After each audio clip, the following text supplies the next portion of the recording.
piu ka pudo kudungret ka che twag nyon ku chemran Uli de no ngeje pio eto Ukangora chagi chenga chikwalu Anumpa uwe makere undit kongor arilija kwem ruit chok chab piu ka pudo kudungret ka che twag nyon ku chemran Uli de no ngeje pio eto Ukangora chagi chenga chikwalu Anumpa uwe makere undit kongor arilija ruit chok chab piu ka pudo kudungret ka che twag nyon ku chemran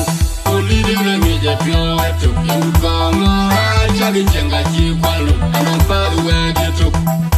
Adol gubio di kwa pielo Kega ikongor Ane are ngiri cholu buradul Kanti kutiega ye tiaga kongor Awan ude kular Majoken ya pielo Apielo Uniye ngijera Neloya kikonu biuruwar Uloya di chidi ngubul Korong tono la munyal gare Babu tairo lungbin Ubuli don jam ya dam gambit Lung chi kwal kai Kune tonga baji bodiawa Kicha jang tui loy Kagurol kunyarwang Apielu Unye ngijera Apielu Kan jam kulwele anu kurinyen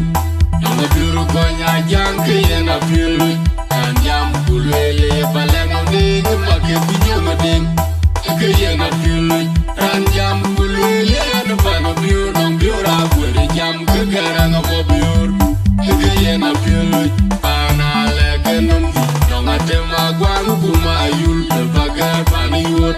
Kiyen apielu Kan jam kulwele anu kurinyen Nanga biuru konya jang kiyen apielu Kan jam kulwele Balengo ding Make binyonga ding Kiyen apielu Kan jam kulwele anu pano biur Nong biura kwere jam kegara ngabo biur Kiyen apielu Pana lege numbi Nonga tema gwangu kuma ayul Lebaga pani yot Kiyen apielu Kan jam kulwele anu kurinyen Nanga biuru konya jang kiyen apielu Kan jam kulwele Balengo ding Make binyonga ding Kiyen apielu Kan jam kulwele anu pano biur Nong biura kwere jam kegara ngabo biur Kiyen apielu Pana lege numbi Nonga tema gwangu kuma ayul Lebaga pani yot Kiyen apielu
kudungret ka che twag nyon ku chemran Uli de no ngeje pio eto Ukangora chagi chenga chikwalu Anumpa uwe makere undit kongor arilija kwem ruit chok chab piu ka pudo kudungret ka che twag nyon ku chemran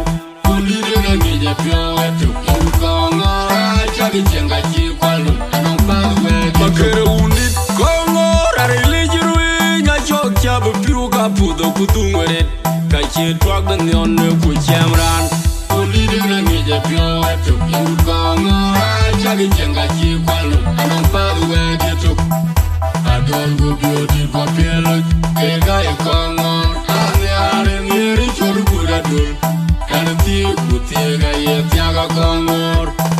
Awan wude kulare mai token ya pieluk